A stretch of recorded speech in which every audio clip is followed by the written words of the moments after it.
It's time to bring the human into technology. It's time to become our best selves. And it's time to understand that the way that we save the world, the way we actually solve our problems is by becoming our best selves individually and collectively.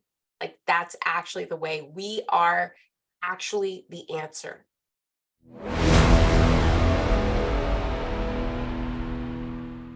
We're deeply grateful and delighted and honored to have Nichol Bradford all the way from San Francisco joining us today. And she's an amazing person. I met her recently, and she is a tech entrepreneur. She looks at human potential. She's a teacher. She's worked with and a researcher. She's worked with Singularity all over the world, and talking about how to really combine humanity and technology and change the world to make it a much, much better place and at a higher level of consciousness and making a difference in this world. So she's an awesome person who is joining us today all the way from San Francisco. Nichol, welcome. Good to see you. Oh, welcome. Thank you so much for having me. I am thrilled to be here on the Voices of the Future. Thank you, Nichol. I mean, you are a voice of the future already as a futurist. Now, what we're trying to do today, that in the beautiful image that you have behind you, if we sort of put a message, if you put a message in the bottle and you throw it in there and we find it 10 years from now, what would that message say? Part of today's thesis is, what is that moment, that message that you'd like to perhaps leave for the future? Do you have an early message that you'd like to share? And then we'll go back into the backstory and into the backstory. Yes, the message that I would share is that it is time to humanize the singularity. It is time to really explore our own intelligence and our own potential. We have neglected it far too long. And what the arrival of things like ChatGPT and other things is really showing us is that it's time to get really good at being human. Can you explain for the normal folks who are listening out there, what is singularity in simple terms, please? So there are a variety of exponential technologies, and these technologies are all on curves. When they compound, when they bump up against one another, the singularity, or sort of like the compounding will happen, and then we'll see transformation across a variety of different categories, from food, material science, transport, energy. And when this happens, like nothing is the same again. And so that's the singularity. And according to Ray Kurzweil, who I think was the author of this concept, it's 2029, isn't it? It's coming up really soon. And, it's interesting. A lot of people thought it was taking a while, except for people who are deep in tech. Yes. But I think with the advent of the generative AIs, that's happening at the same time with the metaverse and, or proto metaverses, but all of these other things, like it's visible now. People, I think, can finally see it. Describe it in a slightly different way in terms of the Gutenberg moments. When Gutenberg invented the printing press, everything changed. Religion changed, commerce changed, education changed, everything changed. One. Today, there are about 20 to 25 Gutenberg moments happening simultaneously. And these Gutenberg moments are now converging, as you were mentioning. And when they converge, then my question to you is that there are, in my view, a lot of unintended outcomes and unintended consequences that we just cannot humanly handle at this point in time, at least from a cognitive perspective. What are the kind of known outcomes will there be post-convergence? And what are the potential unknown outcomes that could come out from there, or unexpected outcomes? Well, so I would say some of the known things that people are expecting and seeing is just, really the shift in work. And what I pay more attention to, more than the net number of jobs, is the shift in tasks. So that's kind of known, in that you can look at AI and generative AIs and you can see what's happening. A paper just came out the other day where they were looking at cognitive, essentially knowledge workers, and the increase in productivity for coders, for engineers. And so the transition from factories or from fields to factories had a 25% increase in productivity. The transition with coding alongside generative AI is 35 to 50% improvements in productivity. That just came out 2 days ago. So that's kind of known because you can sort of look at it and see that, like, you can follow the logical conclusion and see that that's what will happen. An unknown thing that I'm really excited about is I've been working with generative AIs for about 6 months. And what I've noticed in both my images and my text is that the best outcomes that I get, the ones that are closest to what I'm desiring to have, are the ones where not only do I describe what I want, but I describe how I want it to feel. And so what excites me about that is that in many of my conversations, mostly in the US, a little bit in Europe, when I talk about the importance of, training humans in emotional fluency, and we can come back to that, but there's emotions, which we are all born with, and then there's emotional fluency, which is the ability to emotionally self-regulate and a few other things. And so emotional fluency, people have always said, they've said things like, we can't afford Montessori, the world can't afford Montessori education, which is where they are interested in emotions. We can't afford Montessori education. People need to learn different things. Now it's like, I'm really excited because I think prompt crafting will actually train us to become emotionally fluent, because humans are optimizers in many ways. And so if I learn that the way to get what I want is to describe it in a certain way, and I have to say how I want it to feel, then I believe that means the next time I'm talking to you, I might be a little bit better at describing what I want and how I want to feel. And if you think of most of the mischief making that you've seen, in your life, when good people, have misunderstandings, it really is because the people can't say what they want and they can't say how they feel. And then they end up, speaking past one another. So I think the unintended consequence of the generative AIs could be, and especially if the people who are building them keep that element of the prompting in, if they make the conscious, ESG social decision to require the feeling, to keep that in, to not, engineer that away, then we could train most of the online human race who's going to be using these tools, emotional fluency. Yeah. Or a key element of emotional fluency. And I think that's really exciting. I mean, you mentioned that you're about human performance and human potential. And obviously, you're extremely evolved in terms of having this conversation. Can you tell us your backstory? What brought Nichol to this particular point? What sort of learning, what sort of experiences, what sort of education? Because I'm sure you've been asked many a times that, what do we need to do to become a futurist? So what did you do in your life? Yeah, so there's there's 3 things that really shaped me. One, I'm African American, and I was born in the United States. And I grew up in the South, in a neighborhood that there really wasn't a lot of people who looked like me. And so I was, very early on trying to understand, who am I and how do I fit in? Second, my dad was a plumber, so he worked with his hands, and so I have I have a strong sensibility of sort of a very democratic sensibility, in the sense that I want everyone to have access to the good things, because I ended up where I am because, of mentors, or, just, refusing to stop until I found a way to, to improve and to grow and to thrive. And so, I have humble beginnings, and I want it for everyone. I think that if we have a world where it's only for a few, that just like, I'm not on board with that. And then the third thing that really impacted me was Star Trek.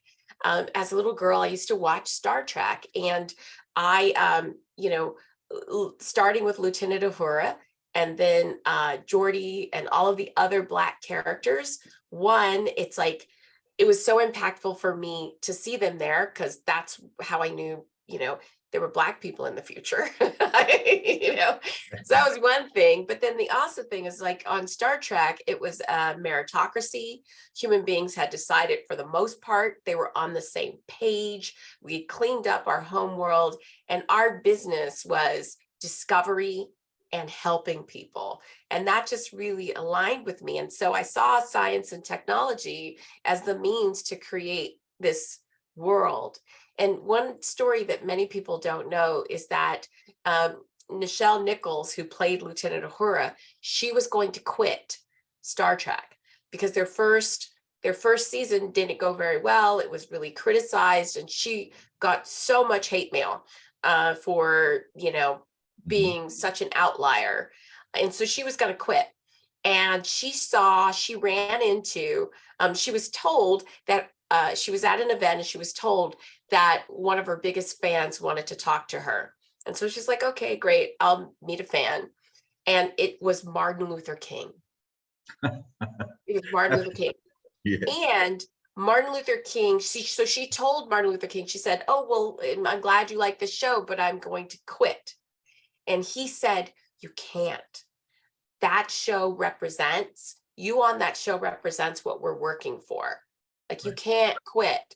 And so she didn't quit, and then, 20 years later, me seeing her as a little girl, daughter of a plumber in Houston, Texas, me seeing her, and then because she didn't quit, Star Trek always had a Black character, at least one.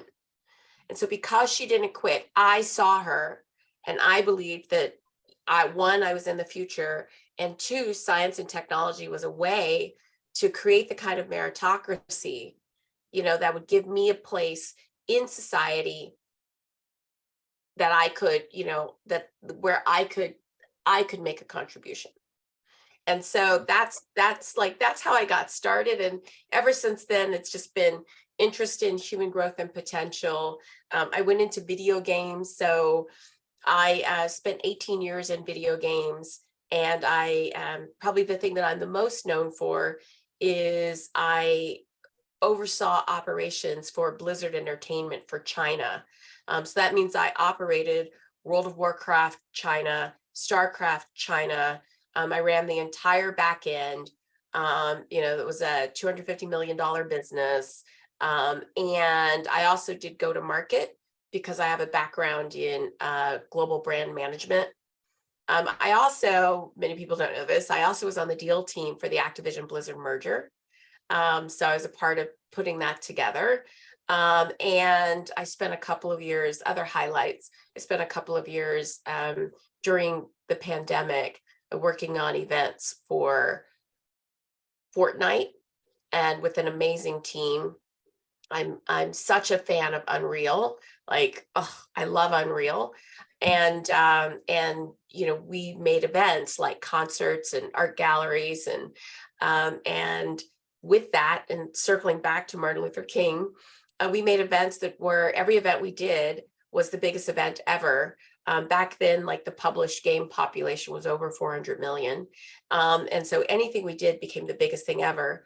And one of the things that the company did, and people on my team did, is we recreated the I Have a Dream speech, and required, in order to get the accomplishment from having gone through the experience, required people to listen to the entire 17-minute speech.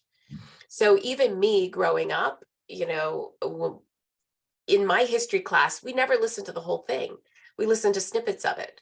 And so imagine, like, digitally listening to watching the entire speech from beginning to end. So in that experience, more young people witnessed the entire Martin Luther King speech from beginning to end than, the number of people who had been able to go to the King Museum in that year. So, and it's just like amazing. So You that's know, how I got it's a wonderful story. It's straight out of Hollywood, actually. You're out of Hollywood Central Casting. And that's how you come through. Because 60s were so amazing because of Star Trek and so on. And I think it was an all-time, one of the greatest things that I've ever seen. And I remember watching the 25th anniversary of Star Trek, like a documentary. And it was so incredible because all of the things that we are now looking at 30, 40 years afterwards, this was in the early 90s and when it had done the 25 years, is that, things like the clamshell telephone, cell phone from Motorola, and now, that came through, time travel, teleportation, and so many other things. We were so far ahead of the game in the 1960s, and have we followed through on that in terms of maintaining that longer term vision from your perspective? Well, the future is not fully distributed. So there's lots of people who are looking long term, and there's lots of people who are very short term. I think what's interesting and exciting about the times that we live in right now is that, one, I think this is the most interesting time to be alive. I think every generation sort of says that, but I think with this one, I think that the next 10, 15 years really sort of sets up whether or not we have a future that looks more like Star Trek, or whether or not we have one that looks a bit more like Hunger Games.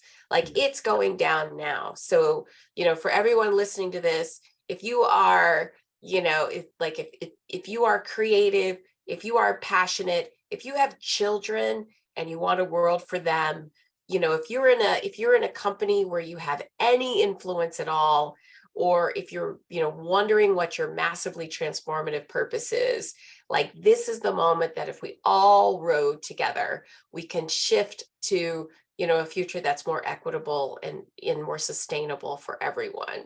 And so I think it's all happening right now. And, on one hand, a lot of the scary things, a lot of the fear that people are having about these like societal shifts, that technology in many ways is driving, but culture is also driving too. A lot of times people separate it, but the culture and technology are totally intertwined. We're at a place where we have no choice but to change. Yeah. We have no choice. We have to get really human. We have to develop our potential. We have to get healthy, mentally and emotionally healthy, because that's where the innovation comes from. That's where the creativity comes from. And so we're at a place where for a very long time, we could neglect ourselves. And there was such an adoration of artificial intelligence. And I love artificial intelligence, but we're so enamored that we've forgotten human intelligence, and the amount of intelligence that you have in your body, and the amount of intelligence that you have in your networks, your close personal networks. We haven't really tapped that. And so I think that we're sort of at the, I think we're at the advent of expanding what it means to be human by becoming really human and using technology to get there, not in a cyborg way, but in a very biological way. Yeah, it's interesting you say that, because one of the phrases I use in my presentations is that anything that can be digitized will be, because it'll be 1,000 times faster and 1,000,000 times cheaper. But anything and everything that cannot be digitized, like love, harmony, compassion, trust, faith, values, common sense, critical thinking, innovation, creativity, imagination, all of these things will be 1,000,000 times more valuable. And that, to me, is about humanizing and utilizing all of that. The second dimension that I put in there is that we don't use our multiple intelligences, our kinesthetic intelligence, our spatial intelligence, our social intelligences, our sensory intelligences. We have all of these, and we've numbed them. And I think we need to create a new revolution where we bring them out again and basically take that lead over and beyond where AI is today and become more and more human, hyperhuman, as opposed to just human. And Ooh, ooh, ooh. have I just I discovered like something? that. Okay, so let's be hyperhuman. And by just doing that, I think we will be able to fulfill some of the objectives that you have so beautifully stated in terms of humanizing, at the time of singularity. Yeah. There's one quick example to complement your point. There was a study that I read that was on, it was a group of, it was Wall Street traders, and they were trying to understand what these high performers had in common. And they looked at demographics and age and like everything. And the only thing ultimately that they had in common was the ability to tap out their heartbeat with accuracy.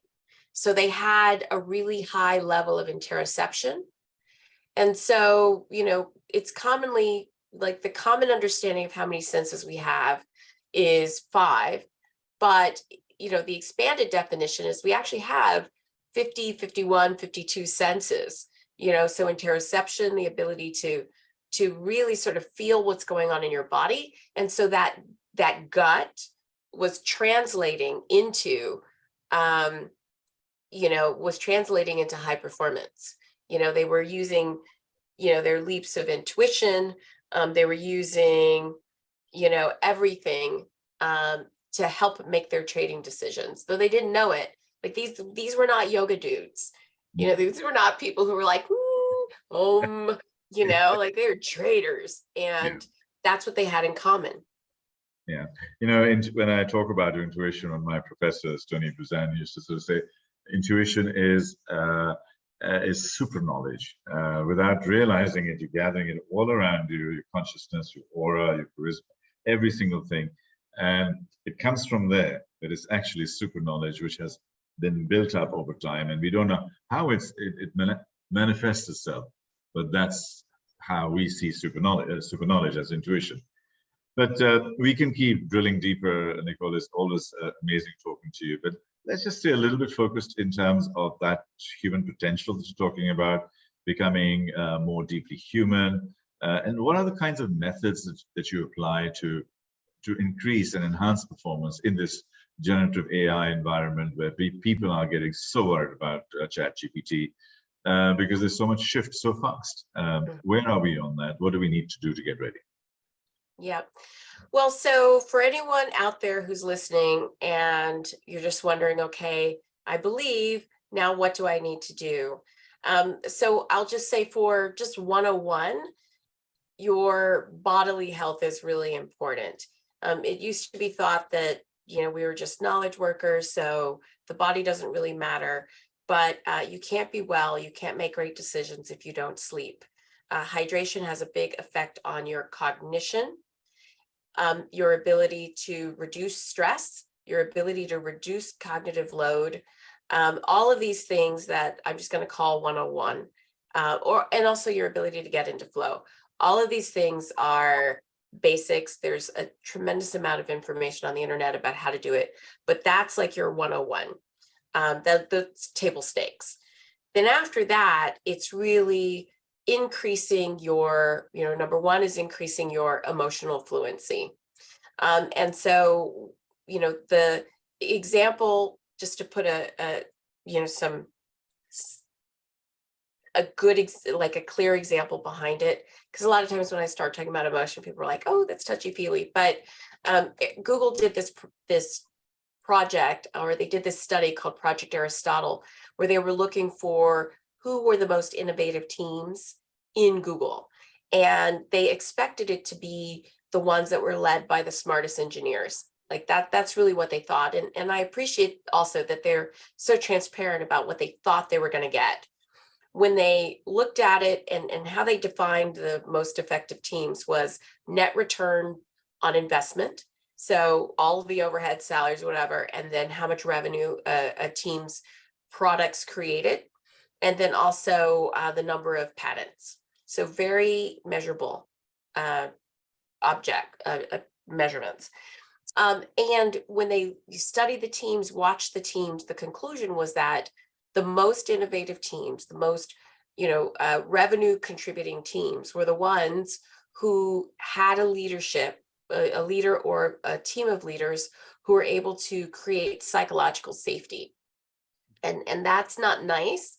It was really like psychological safety is about the willingness to take a risk.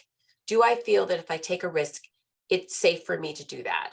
And that, risk taking could be, I have an idea for us to do something new, or we shouldn't ship this yet, or, let me listen to someone who isn't normally listened to, or let me take a chance on someone who isn't normally taken a chance on. So that's psychological safety as it ties to risk taking. And risk taking is a big part of innovation.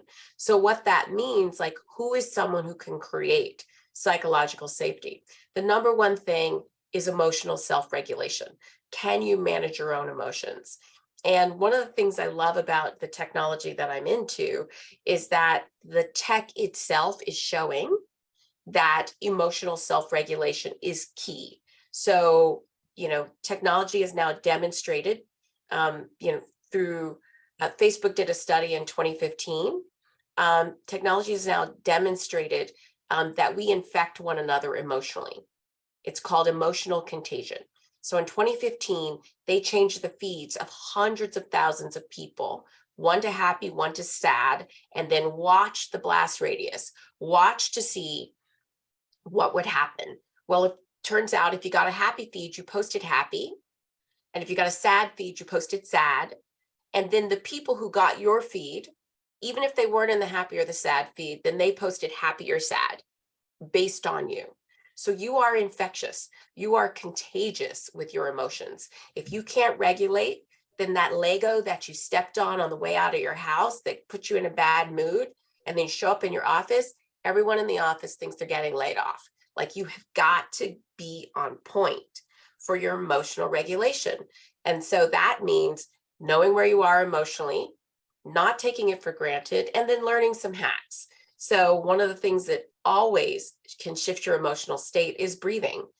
There's a thing called heart coherence. And again, it sounds touchy-feely, but it's medically validated and totally observable. And so your heart rate variability, if you are stressed, it looks like a stock ticker. So it looks just like the New York Stock Exchange. However, you can breathe in a way that your heart rate variability goes into a sine wave. So this is validated.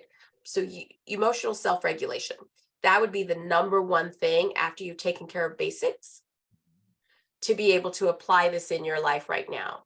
Know where you're at and learn how to breathe your way through any situation that you're in, so you could be present. And then there's way more than that, but that's just do that tomorrow in the office and watch your relationships change. That's amazing. My yoga teacher, who is an absolute healer and an amazing man, he said, I've tried to discipline you several times, but without success. But he said there are two things you need to do. One is and he said you can't survive without that. One is breathing. And then he showed me yogic breathing and various other methodologies and stuff like that, which I'm now practicing to some extent, which I should improve, actually. So breathing is one and meditation is the other. What are your views on meditation? It changed my life. Okay. Actually, the other part of my story is that I was in mainland China. I was rotating to Hong Kong before coming back to the US after 6 years overseas and 6 years in China. And I had a month. And so I went on a meditation retreat and I had an awakening. And I had a profound shift. And what that actually looked like was I had, after a week, I had no rumination. So basically, rumination is that chatter inside your head that usually criticizes yourself or other people or just the way things are. Yeah. That was just gone. Many people think that thinking has a sound. It doesn't. We just like the behavioral developmental scientists think that sort of like that inner chatter comes online as we're learning to speak, because we repeat words, when we're trying to learn how to speak. And so it doesn't actually, like, thinking doesn't actually have a sound. I found that I could build models and write and a bunch of other things without hearing my voice inside my head. What happened with that was that I got really happy, because I wasn't criticizing myself anymore. I was like your average, type A executive, and my internal critic was brutal, and so I wasn't criticizing myself. And without that, I also became unafraid, and it just seemed to me, one, I just really wanted everyone, I really wanted everyone to have that. And that set me on my journey with transformative tech, because I was like, how do we get this to everyone? And then after about 6 months, the voice came back, but the relationship has changed. It was like the Wizard of Oz when you see behind the mirror, behind the curtain. I no longer took that voice as truth, and that's different than the voice in your gut that says, do this, don't do this. This was sort of like the inner critic. And meditation is the thing that shifted that for me. So I meditate every day. I meditate, like it's it's a part of my hygiene for my happiness and my performance and just the way that I see the world. Brilliant. Just the last couple of things. We are talking about you doing some exciting things in Dubai in terms of bringing some of your thoughts and learnings to this part of the world. Tell us about your view on that, and what are you trying to achieve, and what would make you happy? Well, my last trip to Dubai was so eye-opening, and just also for the whole region, just understanding, I didn't realize that such a large part of the population was under 30. Yeah. And, it was almost 68 to 70%. Yeah. And, and it's also, a region that's developing and transforming rapidly, and with an understanding that change is really important given the shift in climate and getting off of fossil fuels and all of that. So there's this hunger for change, and there's a very young population that's, has the ability to be very tech savvy. And so, and the world is shifting, and our understanding of becoming really human, and people are prioritizing it. It feels so fertile. And what my biggest dream is, my biggest wish, is if we can bring human transformation into the Gulf states at the same time that this digitization is happening, and these young people are coming into their own. It's like that, like this could be one of the most prolific and impactful regions in the world. Like, I'm just getting chills thinking about it. And, and whatever I can do, to help them achieve that, to, like, if all of these young people can come online and also become the very best version of themselves, if they can fulfill, their potential, if they can have mental, emotional, and social health, and then apply that to innovation, to nation building, to creating, who knows? It's like maybe even the Gulf leads the way for everybody else. Like, that could happen. Like, why can't that happen? That could happen. And so I'm excited about it. I want to come back. Absolutely. And we're going to invite you back very, very soon. And it is actually happening. I mean, we are at a crossroads, and we're sort of sitting in the middle of east, west, north, south. And within a 3-hour flying time, we are close to more than half the world. So I think there is a lot of merit in terms of what you're saying. But I think there is a mindset of positivity, which I find very infectious. And this is one of the reasons I'm living here. And I'm very happy, and I feel blessed that I'm living here. But more practically, the summit that we were discussing, and we both have a love affair with the Museum of the Future, and hoping to do it there. So I'm throwing it out there so we can manifest it by just doing that.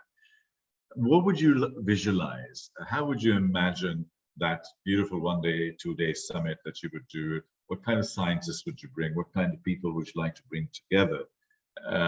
And sort of like cook the casserole and bake the cake and get it ready for us. What's your, what is the emotion that you're feeling inside you?